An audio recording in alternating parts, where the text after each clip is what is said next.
Greetings, off-season After Dark fans. Glad to have you here for episode 57. And for this episode, we dive into the Blue Raiders, a team I wanted to talk about for a while. I know many of you who are viewers of me from coming over from Corey's Lockdown Vandy will stay in state and look at MTSU. So it should be a fun episode. I'm glad to have Jake here who does Blue Raider Pod. So Jake, why don't you tell the audience a bit about what got you into following Middle Tennessee football and where they can find you? So I'm born and raised Murfreesboro, Tennessean, always been an MTSU fan. I was actually very blessed early in high school to get a job covering local athletics, including the university. So I've been covering MTSU and football in specific for over 10 years now. I always make the joke that everyone always asks, well, surely you're a Tennessee fan, or surely you're a Vanderbilt or an Alabama fan. But I am born and raised a Murfreesboro MTSU fan through and through. But been doing the podcast, which is now turned actually to a radio show, but we keep the podcast namesake at Blue Raider Podcast. Of course, you can find us on X and Twitter at Blue Raider Pod. Anywhere that you listen to podcasts or consume them, Spotify, Apple Podcasts, Google Podcasts, all the above. And of course, we also have a website at blueraiderpodcast.com where we upload all of our media. And this year, actually, we're going to get more into the written media as well. But plenty of coverage for our Blue Raiders this season. Awesome. So yeah, that written media should be another good avenue for you to get some engagement and get people more knowledgeable about the team. So let's dive in here. So Blue Raiders, I will say one of the things that I, follow the most and kind of my niche within, the coverage is coaching carousel, hot seats, and that movement there. I was not really a fan of them cutting ties with Rick Stockstill a couple years ago. I thought he was a pretty good coach. He'd certainly been there a long time. Now, I do understand that in the end, things were not going great. I mean, the 4-8 his last year, but before that had 2 winning seasons. When they let him go and decided to move on, how did you feel about that?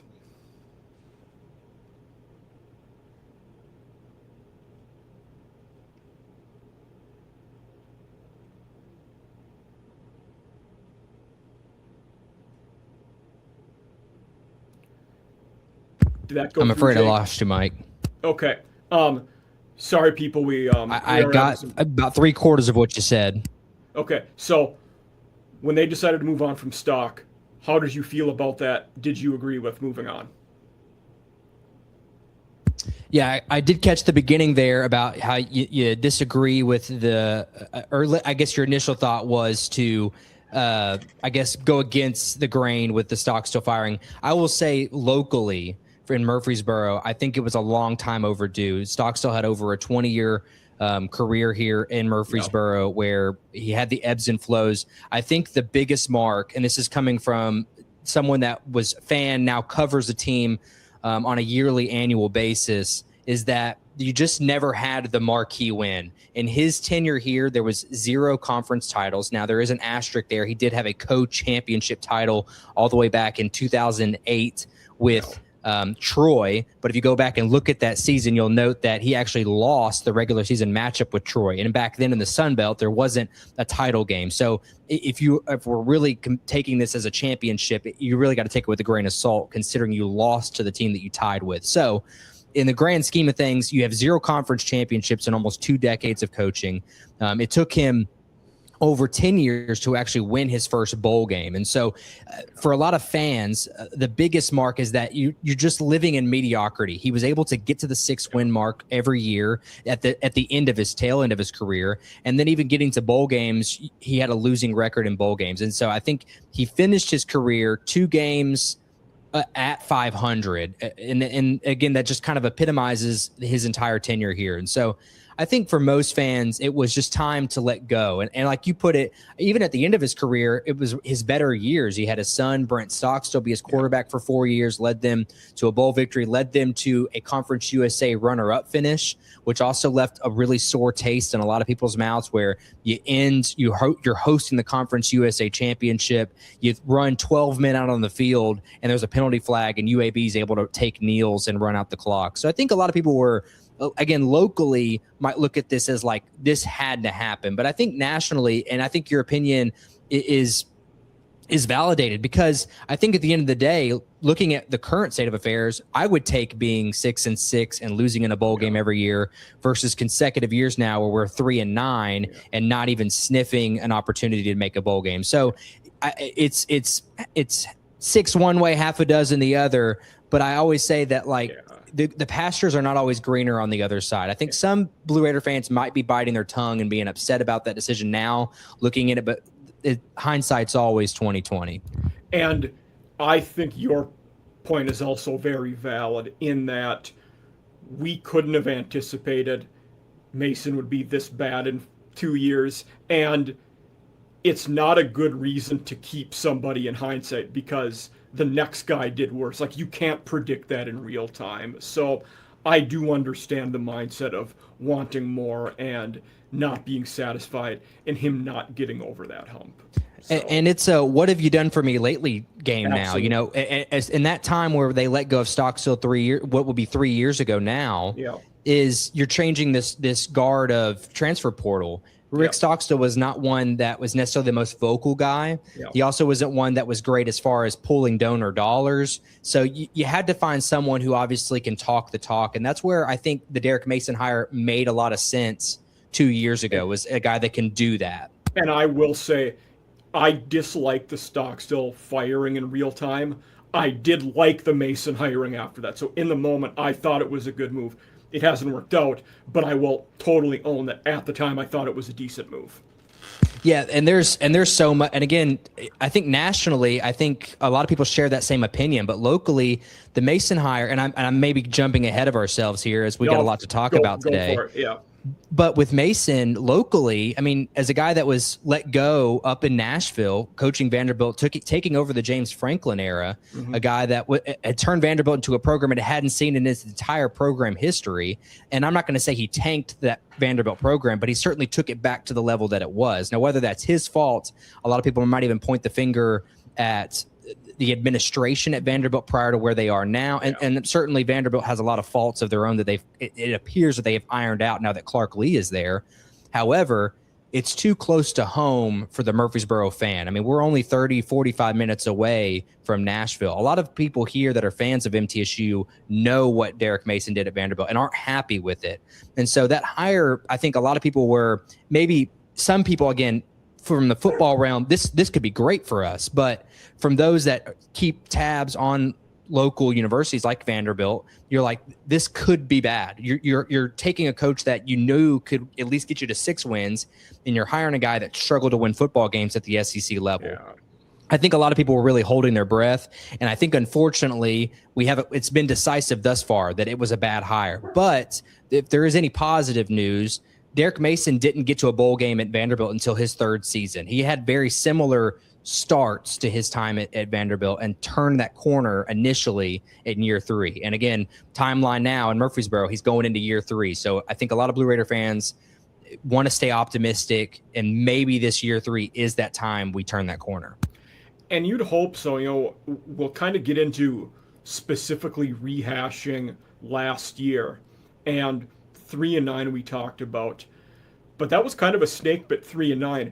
There was a 4-game stretch in the midseason where it was all 1-possession games, and some that were, you know, obviously very competitive, from Kennesaw, who won the conference, Missouri State, Delaware, Jacksonville. These were 4 of the better teams in the conference, and you took them to the wire, all 4 of them. So I remember watching the Jacksonville State game, you know, when it happened, and it was just all of them where you just couldn't get it done on the end, which certainly is the mark of a good team, is being able to find a way to win those games but you weren't that far off in those 4 games either against good teams. That's definitely been the message for Mason and I guess media personalities alike is if you want to speak any sort of level of optimism to this season, it's the point you just made. I think it was 5 games last year that they lost in total by a single possession. And even in Mike, your team in Marshall, they had a good football game going for 3.5 quarters. Yep. And then you found your quarterback of the future, and he took him for I think 3 touchdowns in the fourth quarter, and that game just got out of hand really fast. But you would probably agree that score wasn't indicative of the outcome. And so I think you guys were winning 28-21 going into the fourth quarter, and then it ended 42-28. Yeah. Right. Correct. So that and that's kind of been back to your point. It's the mark of a good team is finding ways to win. And unfortunately for Mason and this group last year, it felt as though they were finding ways to lose games late. Absolutely. I want to say it was 5 single possession games that they lost, but at 4 games they led at one point or another in the second half, and they ended up losing those games. And so we're talking 4 games here. 4 games in a 3-9 season. You go from 3-9 and you're magically 7-5 and you're in a bowl game. And so, and you talk about the teams that you did it against. You mentioned Jacksonville State. You mentioned Kennesaw State. If you're able to turn those corners in those games and get a stop, a lot of those in both of those games, it was special teams that really put the dagger in them. But if you're able to get that stop late and not make those special teams bonehead plays late, your complexion of Derek Mason, your complexion of this football program is 100% different. But because you did it 4 separate times, particularly in conference play late in the year, it's really puts you behind the 8 ball talking about hot seats for Derek Mason this upcoming year. And even winning 3 of those 5, that puts you in a bowl game. That is a successful year. You go 3-9 to bowl game in year 2. That's successful, and you're looking forward to the future and viewing that as we are having marked progress towards the future. So, and he already put himself behind early on in the year. If we're just going to rehash that whole schedule, I mean, he started the year off with a loss at home to FCS opponent Austin Peay. Again, another school that's just down the road from Murfreesboro. Year 1 here, it took him a last fourth quarter game-winning drive against Tennessee Tech, another FCS school. You lost really in embarrassing fashion to Austin Peay to start off the year last year. So he's having to spend his whole time convincing and trying to get some buy-in from the city and the fans here that, hey, this season isn't completely lost. And it just felt like anytime they tried to get ahead, they fell back. But fortunately for them, they ended on a great note, winning 2 of the last 3. They found who they hoped to be the quarterback of the future due to an injury from Nick Vadiato last year. So there is some optimism because you did win those last 2 games, because it looked like there for a little while they were going to finish the year 1-11. Yeah, no, that's and that would have been a disaster. I mean, 3-9 is not great. It's a far cry from 1. At 1-11, you are code red, Chernobyl level. Does he finish? Yeah, that was the question going into those last 2 weeks was, does Derek Mason finish this year out? And I think to his benefit contractually, he's on a 5-year deal. I don't think until at the end of this 3rd year does that buyout get cut in half. So, and again, at 1-11, you're really you might cut your losses with the last 3 years on his contract and try to find someone who can take the gig. Absolutely, yeah. That is something we will get into after we talk about the roster. But let's get into that. You talk about finding the QB of the future, and you guys have become the G6 cradle of Italian-American quarterbacks at Middle Tennessee, it seems like. So, I mean, I was making the one of my buddies does NFL draft stuff full-time, and I told him, I was having you on, and he said, wow, it'll be interesting not having Vadiato. It seemed like the guy was there forever, and it kind of did. Yeah. And it's kind of a sour ending to his career here. Yes. I mean, the story for those that don't know of Nick Vadiato, his freshman year here, they go to a bowl game, the Hawaii Bowl. He had only started 2 games that year and then took over in the bowl game, ended up winning offensive MVP en route to that final bowl victory for the Blue Raiders. So, and in his lineage of his time here, he's also seeing that transition of transfer portal, NIL deals. I mean, that's how long this guy had been in college. Yeah. And then also, there was some rumors that he may be moving on with the coaching change from Stockstill. I mean, the guy had a different offensive coordinator in 4 of his 5 seasons here. This, with Stockstill leaving, this is my opportunity out. However, he stayed in. Derek Mason welcomed him with open arms, and for good things, because I think he was the bright spot in that redshirt senior year. However, his graduate year, we saw dwindling numbers. Some people would point the finger at his offensive coordinator, Bodie Reeder, who is no longer on staff with Coach Mason. And then it finally just kind of came to a head of he hurt his shoulder with 4 weeks left in the year, and that's when they had to turn over to backup quarterback Roman Gagliano. So I love Nick Vattiato for who he is as a person. He's an outstanding individual. I hated the way that it ended, but it was time to finally turn that corner, because Nick the completion percentage, something that he was known for, was dwindling. His sack totals were up, and a lot of that had to do with his lack of ability to evade. And so I think it was time to try something new. And again, for better or for worse, it certainly helped out Mason finally biting the bullet and moving on to another quarterback. Absolutely. And I think for all those reasons you pointed out, it was time to hand over the reins to the next guy in Gagliano. You talked about him. So going into this year, QB wise, we also have a new Anthony Selfo comes over from Southeastern Louisiana. He'd been a long time Southland Conference guy. He coached at Northwestern State before that, where I was a GA several years ago. So definitely familiar with him. But the new offense, what can our fans expect? With the new O coordinator, what kind of offense are we going to see? Well, that's another question we've all been kind of wondering. His time at Southeastern Louisiana, very run heavy. And that was always an interesting addition because they got an offensive coordinator that loves to run the football, or at least so he did in his very short stint as an offensive coordinator at Southeastern Louisiana. When Bodie Reeder arrived on campus, the previous offensive coordinator, something that Coach Mason said was, I want an offense that can run the football first and then pass the football second. And if you watch MTSU over the last 2 seasons, they were not a run-first offense by any stretch of the imagination. So it was very counterintuitive to the type of style that at least Coach Mason would ideally like to run. Now, again, take that with a grain of salt, considering he is a defensive coordinator by nature. So he never really had any say in what the offense did or what their philosophy was. But it is kind of refreshing to see him hire an offensive coordinator that does seem to live by the run-first style offense, ground and pound. So you bring in a guy like Anthony Selfo, who had himself Antonio Martin 2 seasons ago, who was going for the FCS equivalent of the Heisman Trophy. So that's always a great addition there. And then also, again, to get a little ahead of ourselves, he's transferring into MTSU. So he's getting his old running back, and then the new addition of a quarterback that has very mobile legs, but also has the arm to make all the throws. So back to the original question, I do not know what the offense will look like in 2 weeks when we kick off.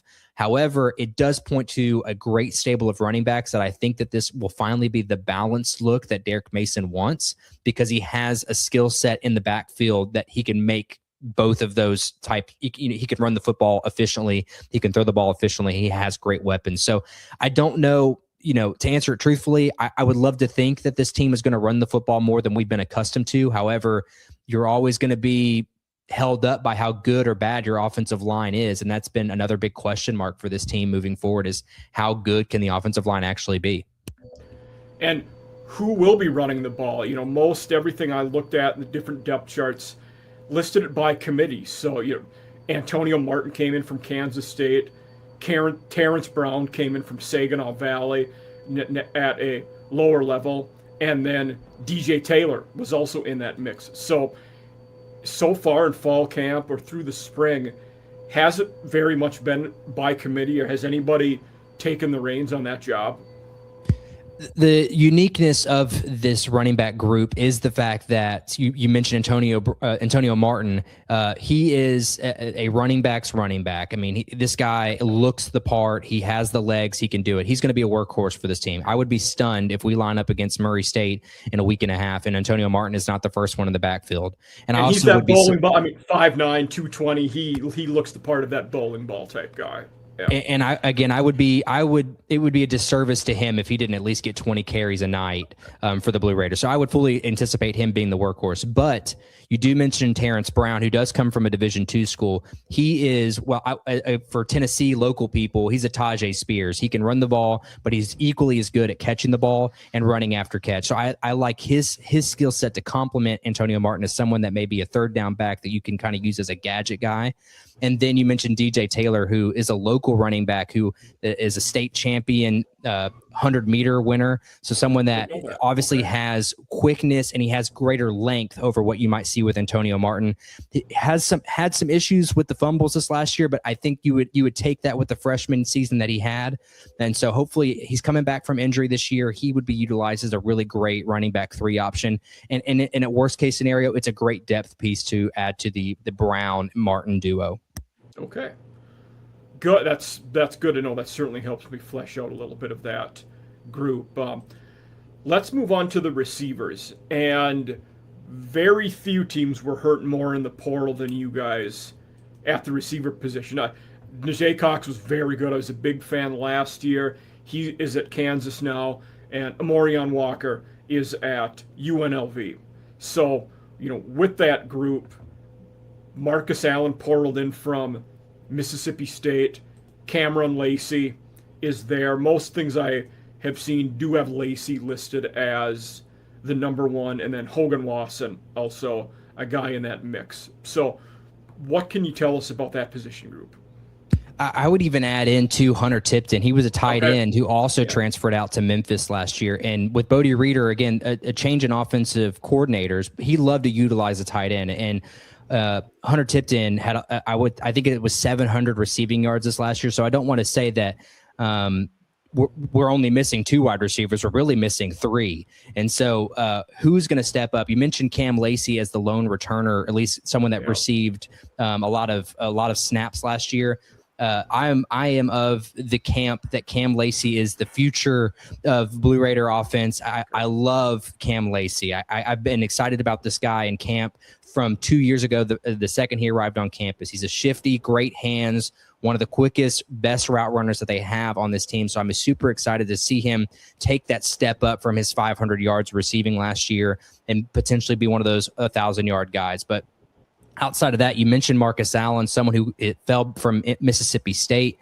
A lot of guys that come from SEC schools tend to do pretty well when they come down to Conference USA. He has the body type that will do particularly well in Conference USA. I like him a lot. Another one is Hogan Wasson. He is a D2 All-American coming to MTSU, not just because he's a white guy, but he is very Wes Welker-esque. He's a very short, shifty. He's going to be playing a lot of slot wide receiver, but he has great catch in traffic ability that I'm excited to kind of see that utilized as well. And then a newcomer, Neo Clifton. He's a local talent who took a red shirt last year, who, according to offensive coordinator Anthony Selfo in his last media availability, said that he had a great camp and we could expect to see a lot from the young man. He was another guy, a good 6'2", 210, so good size too when I was. Highly sought after too locally. I know he had a few P4 offers out of high school, so it was really one of the bigger gets in his signing class 2 seasons ago. Nice. And at that tight end position, you had mentioned Tipton going to Memphis. Will Tavion Galloway, Jaden Hambrick, who's going to be the guy at that position? Those were the 2 names that I seem to come across the most. Galloway obviously has a P4 pedigree, a 4-star out of high school. He transferred to TSU from Purdue. Didn't get a lot of snaps last year, again, because Hunter Tipton was just the receiving type tight end that Bodie Reeder liked to utilize. And back to the offensive coordinator discussion, the tight end position's weird. If you're going to use this as someone that's more of a blocking tight end, I don't know that Galloway is the guy. But I also don't necessarily know who is that next guy, because I've been pretty underwhelmed with the tight end group collectively. Now, Galloway obviously has amazing size, particularly for Conference USA. So if we do see Selfo like to utilize the tight end more in that receiving role, I think Galloway is going to be that guy. But to be truthful with you, I would expect the tight end position to kind of take a step back from where we've seen this program in the last couple of years. Perfect. That's very helpful there. Let's move to the O-line now. And being a Minnesota guy who taught and coached high school there for a number of years, Reese Tripp was the first one that caught my eye. Of course, a transfer from the Golden Gophers, who is from southern Minnesota originally. And PJ Fleck's had a lot of good O-linemen. They've also had a lot who have transferred out and had success elsewhere. I expect him to do that for you guys.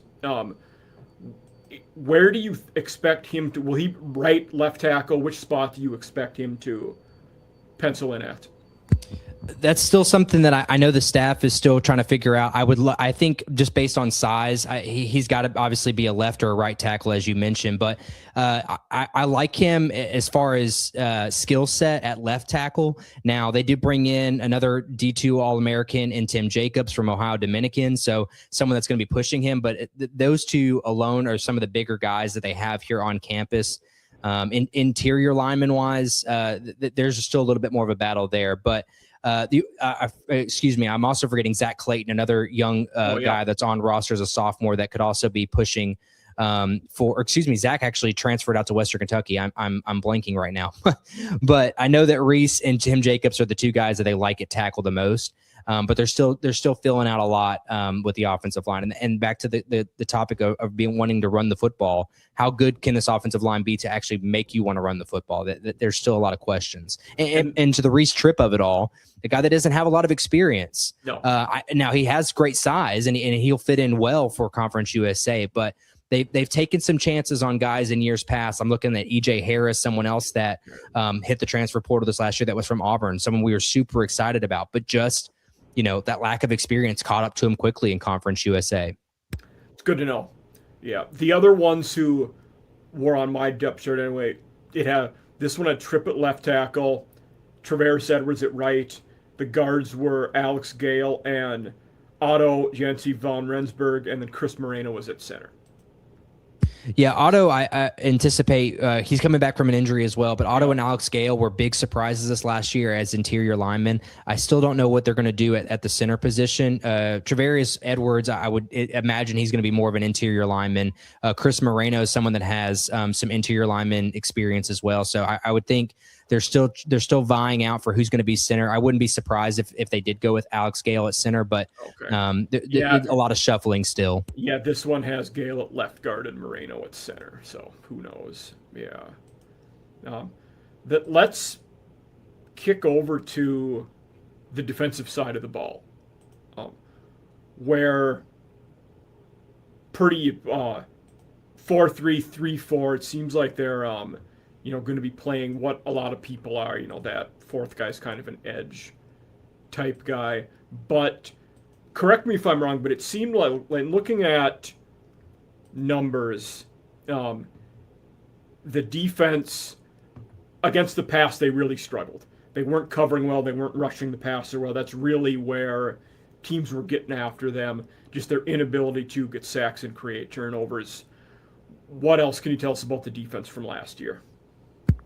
Well, you said it. They're bad, really, at everything. And that's kind of the biggest disappointment because you have Derek Mason, who obviously has a defensive coordinator pedigree. Mm-hmm. And then you also have Brian Stewart, who has been defensive coordinating at all levels of football for almost 30 years now. And so you would think that with any given roster that they could put together a solid defense. Now, I think you could point, if you watch enough MTSU football, you could point fingers at a lot of people for a lot of different things. The offense wasn't very good, so therefore the defense was on the field the entire game, which also, going back to our point earlier about losing games in the fourth quarter, when your defense doesn't have their legs underneath them, they're bound to make mistakes. They're bound to give up the big play. That was a big problem for them this last year. You talked about the secondary, how they're not great in coverage. They were, I would say they were very undersized and outmanned in the secondary this last year because Conference USA, as versatile as these offenses can be, we're looking at Jacksonville State as someone that loves to run the option and will run it to death. And then you're going to face the spread like Tyson Helton at Western Kentucky. And then you got teams like Kennesaw State who do a really good job of disguising and being a really balanced attack. And so with that, you have to have versatile defenses. And it felt like our defense last year was just a one-trick pony. And they had a great front seven. They had one of the best rush defenses in Conference USA, but they had one of the worst pass defenses. And so they were in this weird area where they couldn't get any sort of pass rush to help the defensive secondary. But you still have to be able to defend for long enough time for that defensive pass rush to get there. So they were never able to, I wouldn't say they as in defensive coordinator Stewart and Derek Mason, they were never able to dial up that pressure or at least get it well enough where they're able to assist that secondary who struggled a lot last season. They were one of the lowest in Conference USA in turnovers as well.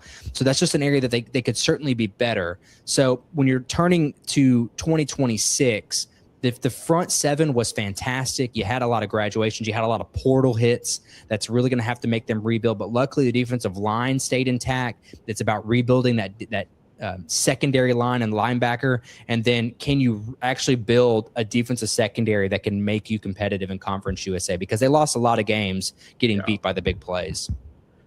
Funny you say that, because that brought me back to another conversation I had about this episode. We were talking about college fantasy football and then individual player props, and my friend made a comment similar to what you said where about being one-sided. They were very easy to prop bet against because if it was a running back, they were usually going to go under, but if it was a receiver or quarterback, they were likely to go over. So you almost guaranteed. You almost knew going in, this is the bet that will hit one way or the other on them. So. And it's, I guess if you're going to be good at something, you want to be great at it, right? And that front seven was very good. I mean, you had guys that Parker Hughes that actually got picked up and drafted in the 7th round by the Jacksonville Jaguars, just kind of spearheading that. And then you had 3 guys that hit the portal and, in my opinion, upgraded to their next program. So that is I guess the beauty or the downfall of G5 football or G6 football, if you will. But that front seven was great. It's just unfortunate that they couldn't have a good secondary that fit well with them. Yeah. To me, though, Shakai Woods was an interesting loss, like going to Arkansas State there. That was because they're in the Sun Belt, but they're not a lot better. Like you'd get if you're losing them to massive programs. They're not that though.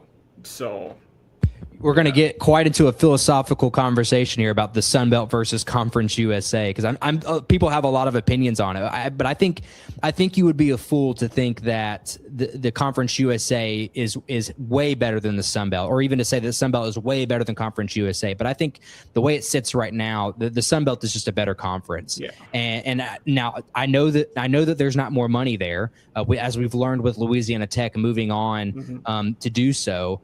But all things considered, I just think that there's better football right now. And if you're a player who's going into one of his final years, does money matter? Does getting to a bowl game matter? What is important to a player? And when you've sat on a team that's won 6 games in 2 years, if winning is of the highest importance to you, I mean, Arkansas State can win football games, or at least has proven that they can win more football games, more so than we have here in Murfreesboro.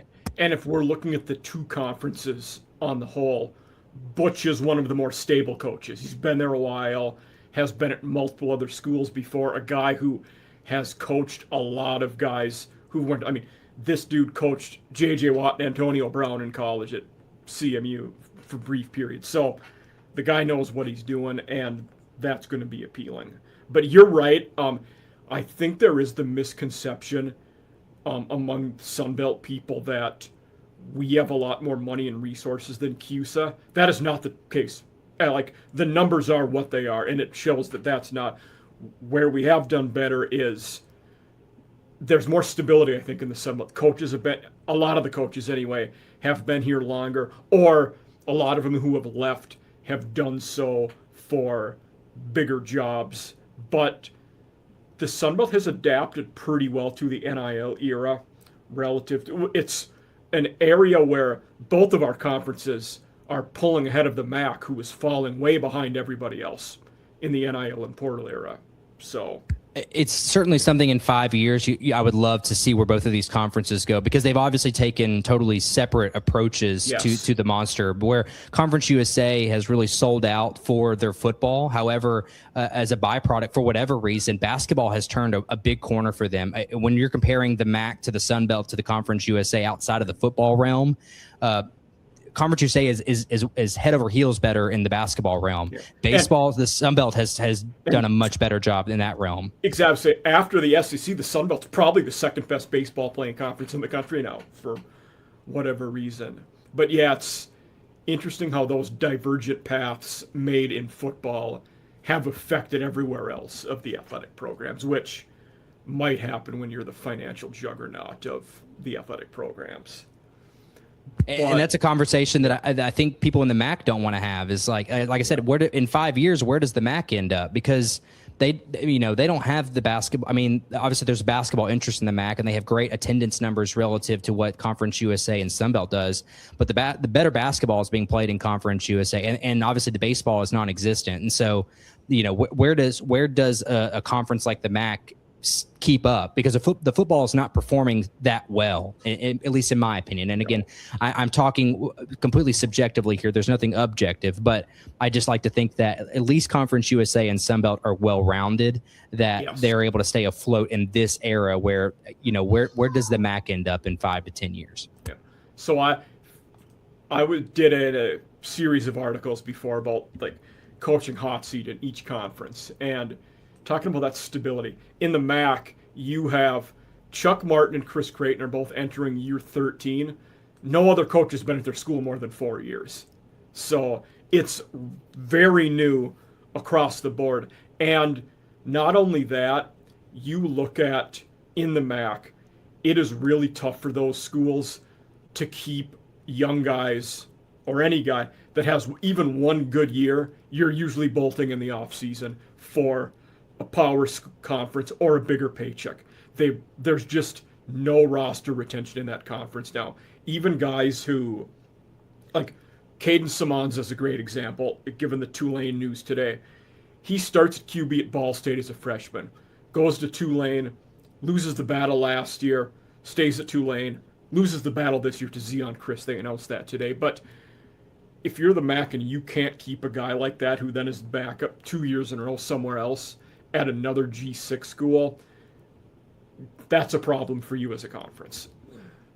And, yeah, I couldn't agree. Yeah. But and circling it back to MTSU's situation, I mean, that's where they are. A lot of these defensive guys have left. Like you talk about Shakai Woods, and then another one is Anthony Bynum. He went to Georgia Southern. So having guys that are your top end talent transfer, and they're not even getting, like you say, to that P4 level, it's not excellent, and it's not good for the future. But if it is any indication, though, that Derek Mason is able to find talented defensive linemen, he feels good about this group, and particularly defensive coordinator Brian Stewart feels good about this group. So hopefully, if you can create a winning culture here, those guys are more likely to at least exercise the thought of staying. Good. Yeah, you need to have that stability, and ideally, that's an area they can improve upon, in this year and in the years moving forward. But let's get a little bit into the schedule. So you had mentioned Murray State is the season opener, and after that, of course, Marshall. That game will be played about a block and a half this way from where I'm at now, and Nevada. One of the teams you beat last year, when the only non-con win, though. Didn't you beat them on the road last year, right? That game is at home this year? Correct. They won on a game-winning drive. Yeah. Yeah, I saw 14-13 there. So then first at Jacksonville State will be a tough conference opener. That's not, I wouldn't envy anybody in the conference going there. And then at Kansas is the final non-conference game. But looking at this schedule and considering the roster, we talked about what are expectations going into this year. I've said all off season long, I think that this roster is good, and it obviously is very talented in some places over others. I think going into this year, my expectation is to at least get 4 wins. That's got to be the floor for this group. You talked about Murray State, who is picked last in the Missouri Valley Conference, so you're finally getting an easy, which sounds bad, but you're finally getting an easy FCS opponent. Nevada under head coach Choate has not been anything that you should be scared of. You should be winning that game. I mean, even last year, if you don't win that game, you're still looking at a 2-win season, but potentially even an 0-for season. I mean, you won it on a game-winning drive late. But anyways, I digress. You got to win the Nevada game, particularly because it's at home. Then you don't really see winnable games until you get to the end of the year when you face Sam Houston on the road, and then you end the season with New Mexico State, who are the 2 bottom feeders along with yourself in Conference USA entering this year. So I say that everyone says that for Coach Mason to keep his job, he needs to be working towards 6. And I don't know how talented this team is yet. We haven't learned that yet because they've only been playing against each other and playing against the air. So I don't know, but I would think a successful year you've got to be looking to 6 wins. You've got to sneak one of these out. These games that you're talking about last year that you lost in the fourth quarter, you've got to find a way to turn those into a victory here. 4, I think, is the floor for this team. But if we want some job security here, he's got to get to 6. And where that is, it's tough. You listed the early part of that schedule. Marshall looks great. Kansas is a winnable P4 game, but I don't like it. And so that's not a game that you should be marking down a win. So where can you turn the tide? Is it Delaware? Is it FIU finally? Can you beat one of your old coaches here? Liberty is always a question mark. Western is probably a loss. Jack State, as you said, is going to be a loss. But you got to find a way. You got to find a way to win one of these awkward midweek games. Catch one of these teams on one of their 6-week turnarounds or 6-day turnaround. That's your best chance. That's a good point. Yeah, with the Tuesday, Wednesday games, the days off will not always be even. But I do think to get to 6 wins, and that has to be the goal. I agree with you there. You really want to start 2-1. You really want to get Murray State and Nevada, and then looking at the whole conference home games, Delaware. Then you have Kennesaw, WKU back-to-back with New Mexico State at the end. Those 2 home games in the middle are tough. It's I think you certainly could get one of them. Unlikely you get both, though. They were 2 of the better teams in the conference last year. So you at FIU, at Liberty, at Sam Houston. Getting 2 of those seems winnable, though. And then we got to 6 by doing that, if that goes well. So I certainly think it could happen, and hope it does. But in Derek Mason's short tenure here, he hasn't had the best of luck with the midweek draws. I know in his first year, he had to play 3 games in 15 days with the midweek schedule. And then last year he had, I believe it was a 6-day turnaround a 6-day work week last year as a turnaround. This year, for the first time, he has a bye week going into the midweek games, and then he has a typical 7-day schedule, and then he has an 8-day schedule. So he actually has a normal pacing, and then he actually has a bye week after that Kennesaw State game. So he has good pacing this year, so you can't really lean on that as an excuse. He had 2 of the 3 midweek games are at home, and again, as you put it, they're winnable. Delaware, who does return a lot of production, but that was a game last year that you kind of just gave away in the fourth quarter against a budding star in Minicucci. And then Kennesaw State, who I've always said, Kennesaw State, I give them their roses. They won the games that mattered, and they won a conference championship. But I've always said that I don't think Kennesaw State was the best team last year. They just knew how to win football games, and that obviously did well for them. They're finding a new quarterback this year. It's going to see how much of last year was a fluke, and obviously we'll kind of know who Kennesaw State is when they come here in week 8, I believe it is. And so there's still a lot to iron out. But Ricky Collins will be interesting QB. Correct. So by that time of the year, we'll have a temperature gauge on how good or bad this MTSU team is. But circling those midweek game, that could be the turning point for this season. Yes, no, that's a good point. So let's one thing I always ask my viewers, ceiling and floor record wise, what is, and you alluded to 4 being the floor for an what do you think the ceiling is, best case scenario? I mean, I'll even being completely optimistic. 6 wins would be the ceiling. I just have and a lot of it is question marks regarding what does the offense look like with a new coordinator? Does he actually know how to run an offense? Because as I said, Derek Mason is pretty hands off, and Anthony Selfa only has 2 seasons as an offensive coordinator duties, and really he was a co-offensive coordinator at best, sharing the duties with his dad. And so, can Anthony Selfa actually lead a Division I FBS offense? That's the big question. And then secondly, does the defensive personnel changes that they made in the transfer portal actually equate to a better defense that can supplement a mediocre offense? So I still think in best case scenario, this conference is still good at the top half with Liberty, Western Kentucky, Kennesaw, and Jacksonville State leading a lot of the polls. Yeah. But I don't see a world where even in their best season they can get over 6. I would be ecstatic, and obviously people in Murfreesboro would be ecstatic because if they're over 6, then they're likely vying for a position in the conference championship game. Could be. Yep. But I think best case scenario, this team gets to 6 wins in the regular season and could potentially obviously get a bowl bid.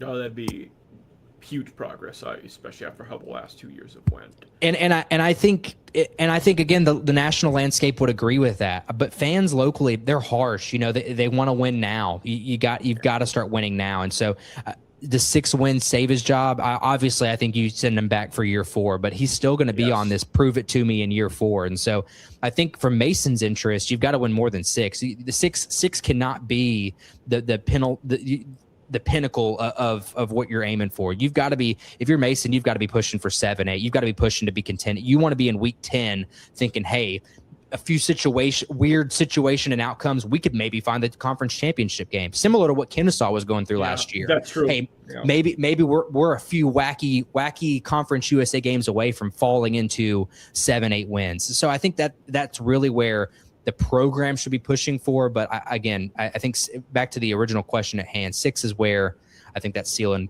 realistically could go to. I think that's very fair. Yeah.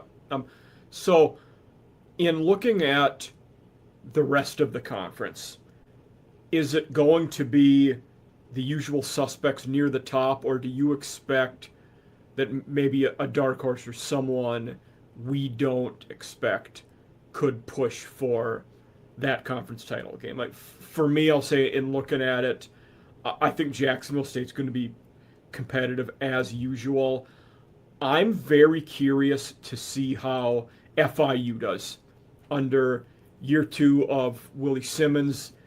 I like that hire. He did good there. In year 1, the progress they make is very interesting to me. So, they would be the one potential dark horse, and I don't even know how much of a dark horse they would be, but they're one who I'm curious to see what FIU does. But beyond that, it's Jacksonville, Kennesaw, WKU. We're not saying anything that is shocking to people. Would probably be. And the other one, I'll say one more. I don't know what to expect from Liberty. Massively disappointing last year. The year before that, they were down by their standards anyway, even though they weren't terrible. Freeze, they were good. Chadwell's first year, they were very good.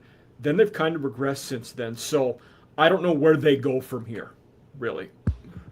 Mike, it is so refreshing to hear someone talk about G6 football and they know what they're talking about, because a lot of people, when they look at Conference USA, they could be filling out their poll and say, oh, 1 is Liberty. Oh, because for what? For what reason? They made a Fiesta Bowl a couple of years ago. There's no reason to think that Jamie Chadwell and Liberty has this conference in the bag year in and year out. Like you said it's been a disappointment, especially considering the grand scheme of money and NIL. Liberty could buy the best football team G6 has to offer. Yes, and Jamie Chadwell marches out of this mediocre, barely gets to 6-win football team, and people still write him in.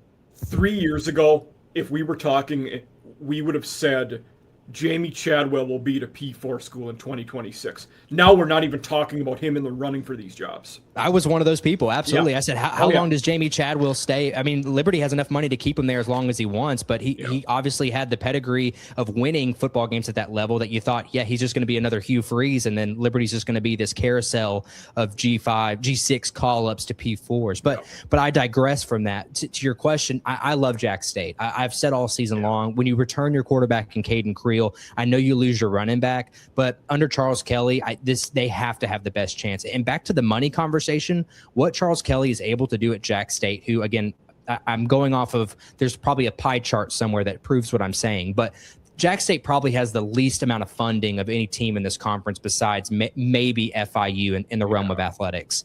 But he does, I mean, obviously he's a great football coach. That's what it comes down to.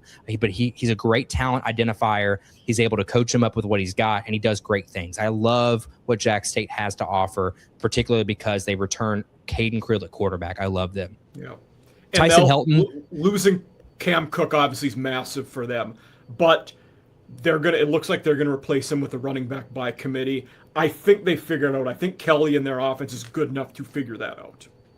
If there was anything to buy stock into, it's the fact that Jacksonville State will figure it out on the offensive side. Charles Kelly's a great offensive mind. They'll figure it out even with the absence of Cam Cook. But the rest of the conference, I like Tyson Helton for no other reason other than the fact that he can consistently get them to 7-8 wins every year. They're always on that edge of Conference USA championship discussion because he's a heck of a coach. Now, that's the other kind of back to the Chadwell conversation. Helton hasn't really taken that program over into that consistent championship pedigree team. So does he turn that corner for them this year? That's another big question mark. Can Kennesaw State replicate what they did last year? That's a big question mark. Now, you mentioned Willie Simmons as a dark horse at FIU, and obviously previous coaching gig here in Murfreesboro with Coach Rick Stockstill really sour topic for a lot of MTSU fans because that was someone that MTSU fans actually thought would be hired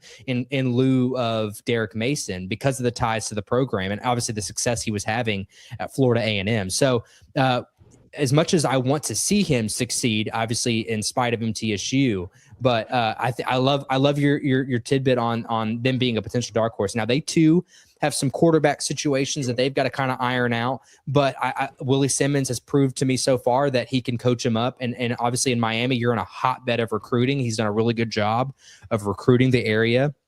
In my opinion, he's surpassed Florida Atlantic, someone that those roles were reversed a couple years ago. So I think he's headed in the right direction as well. And I don't really want to count out Missouri State. Missouri State is in that gray area as they're going through a coaching transition as well with one of the youngest coaches in college football. And so how does Missouri State look, another program that puts all their money in basketball? So maybe, football is kind of put on the wayside. So Conference USA is rich. During the wintertime, shortly after they hired the new head coach, I had a Missouri State guy on, and he's follows them closely, and he's involved with their NIL collective. And it does sound like they're finally getting some meaningful backing up there. That is not all going to basketball.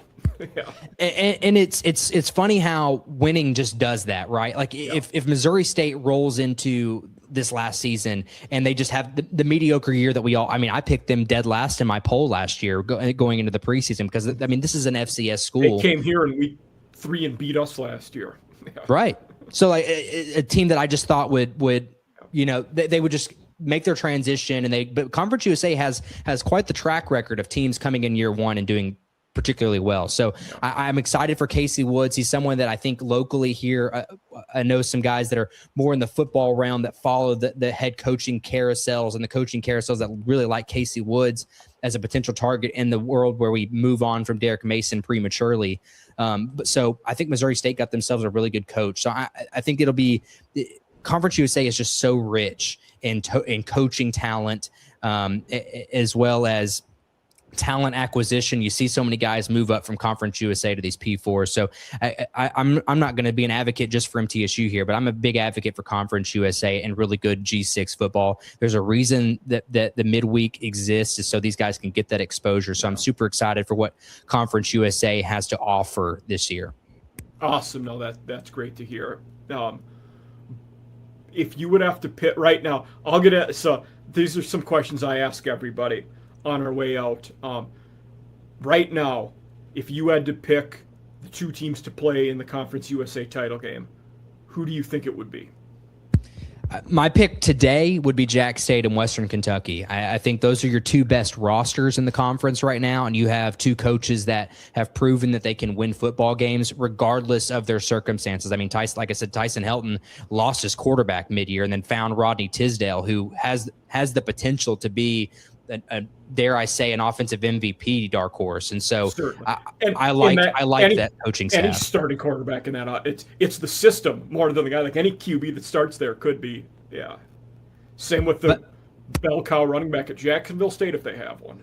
Yeah. Correct. And that's why I say those two programs, you insert name here, they're going to be a great player for those programs. And so again, as much of a toss-up as this conference is, those two programs particularly stick out. And I would agree with you. I would say those two.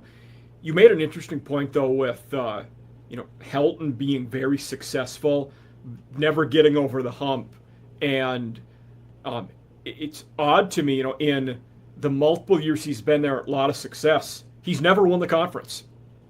Since he, most people would not guess, they would have thought he would have won it once or twice. Hasn't happened for him yet. And that's... Yeah. You and me, Mike, we share this common ground that we don't like Western Kentucky, right? I think that we're supposed to go on here and badmouth Western Kentucky, but I agree that it is funny though how I like to say that the fan base in Bowling Green is very spoiled, because I would trade 8-win seasons right now and still not have a conference championship. But I can see where Western Kentucky, because it does strike close to home. We talked about Rick Stockstill at the top of this episode, a guy that could get you to 6, 7, 8 wins, but never, almost 20 years, never won a conference championship. So is Tyson Helton, is he writing that script now early? Are Bowling Green fans ready to turn that page? Are they ready to say, he can't get it done? It's been almost 10 years now. We need to turn the page. And for their logic, they have seen this with Rick Stockstill down at MTSU. And again, I would give him benefit of the doubt and say he's too good. Winning 8, 7 games every year is totally different than where Rick Stockstill was winning 6 and 5. So I would give him a much longer leash, but I don't necessarily hate the urgency that Western Kentucky fans have to move on from Tyson if he can't finally get one. And for my viewers out there that may remember, Topper Talk was the guy, Moff. I had him Moffitt. As a guest. I had him as a guest a while back. One of the best episodes. He's fantastic. Extremely knowledgeable about that fan base and team and their inner workings. He was very much a pleasure to have on the show. I know tons of. I get to chat with a lot of people in Conference USA, and me and Moff are both members of the Conference USA Roundtable. But I would, if I could give anyone else a shout out on this show, I had the opportunity. It's Stephen Moffitt. He does a great job covering all things Western Kentucky. Highly complimentary of the work that he does there, and his co-host Tyler Bailey as well. I'm trying to think the other CUSA guys. Jake McGee, I think it was. He did a FIU. Yeah, he does the I think it's the Boca Bowl. He's transitioned now to a different podcast, but he covers both FAU and FIU. And then there was. I'm a big fan of March to the Pod. They do great work covering Sam Houston stuff. And they're still obviously in the come up stage. Yeah. But Ben Sorrells is the guy that does the March to the Pod, and he is it is so impressive how knowledgeable he is of everything Sam Houston. This guy could talk on any subject you wanted to in Sam Houston realm. He knows everything about, and he's a great follower of Conference USA as well. So again, moving forward, anyone that has great Conference USA content, Ben Sorrells at March to the Pod. I like a lot. The other real Kai Millett, Owl Chat podcast, Kennesaw. Kai was very good. Yeah. So, lots of good. For those of you out there who want to learn more about Conference USA, the guys we just mentioned all do great work. So, we're getting near our hour. Jake, I'm going to ask our 3 final questions. So, what coach in Conference USA is on the hottest seat?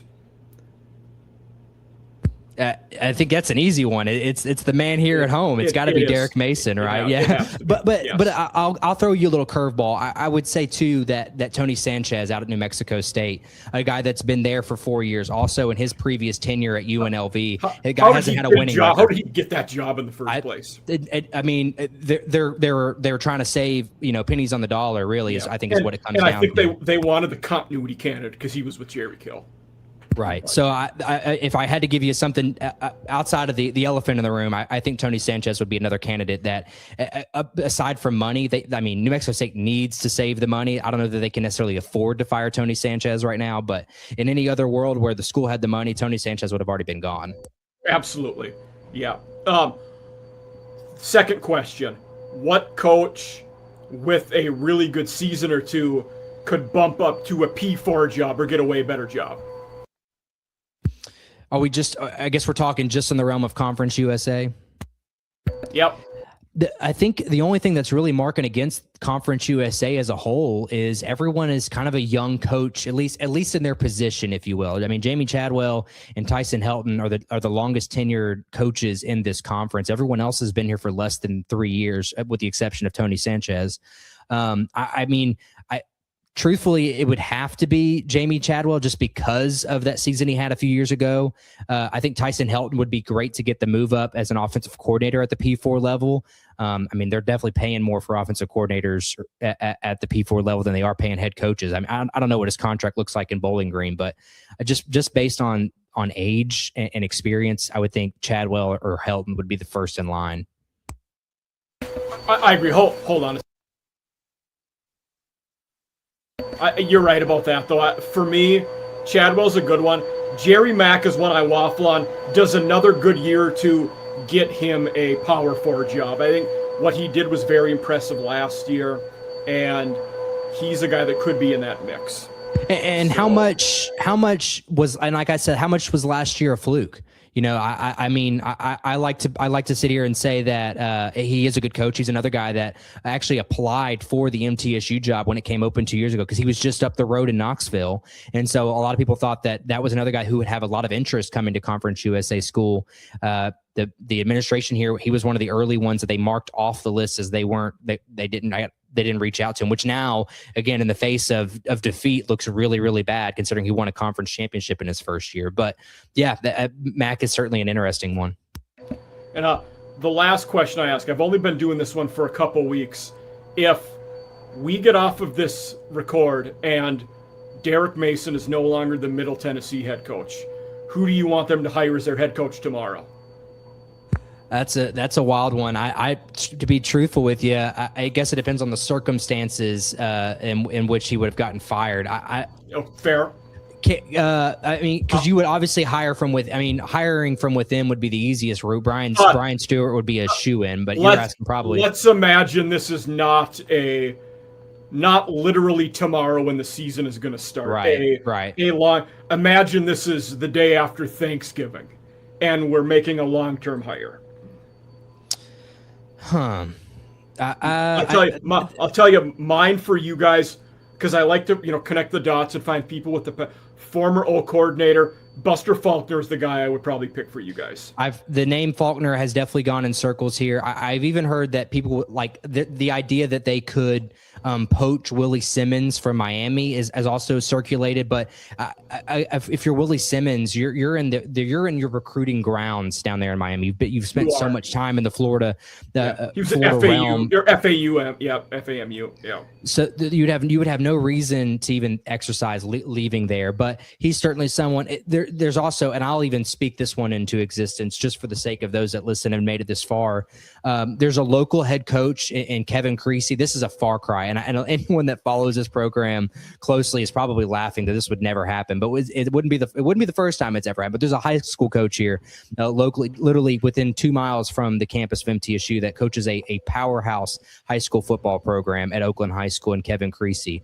It has been in some circles and rumors over the last year that he may get the call up because he could do it at such a low rate. I mean, coming from high school to work at Division I school, it is kind of unheard of, but it has happened a few times. It's never worked to success. It has not went well when teams have won. I mean, we were just talking about Tony Sanchez. We know how that went at UNLV.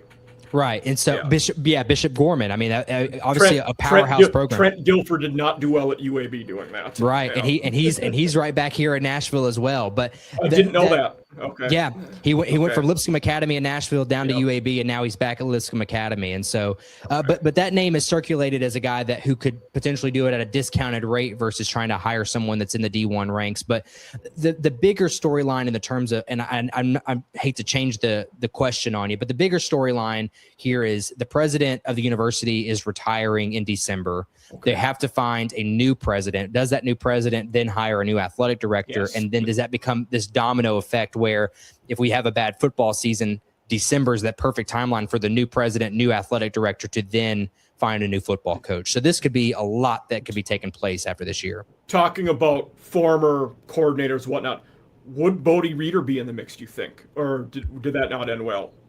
I mean, it was all internal. I think fan base wise, we were a little bored with the offense. So I don't think that it would be welcomed by the fan base to even think to exercise. And also, again, to throw a wrench in it, he's at Western Kentucky now. So what does that look like from him taking a job at Western to then coming back to MTSU? That's fair.